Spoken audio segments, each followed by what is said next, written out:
On croit que la mort, c'est la fin, la disparition, le grand silence.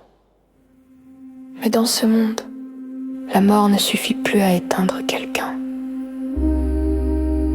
Quand un humain s'en va, ce n'est plus son corps qui laisse une trace, c'est son ombre numérique.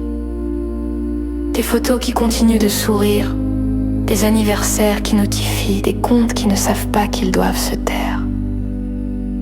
Des messages programmés qui finissent par arriver à quelqu'un qui ne répondra plus jamais.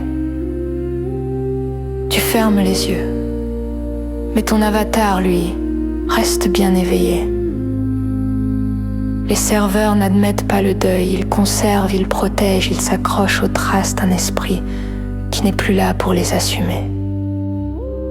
Et alors naît un fantôme, une présence qui vit dans les bases de données, qui hante les timelines, qui glisse encore dans les recommandations. Quand tu crois avoir oublié quelqu'un, l'algorithme, lui, se souvient. Il te ramène sa voix, son visage, son rire figé dans un pixel éternel. Parfois on recrée même celui qui n'est plus. Une IA reforme ses mots, reconstitue son ton, anime son absence.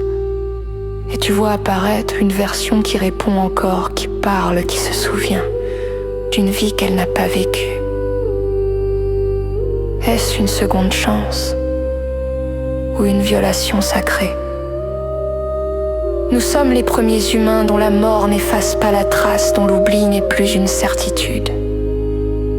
Les plateformes dressent des mausolées invisibles, des cimetières d'identité que personne ne visite mais que tout le monde alimente.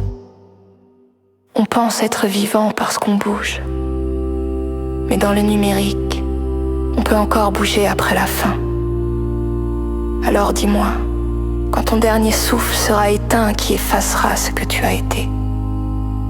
Et si personne ne le fait, que deviendras-tu?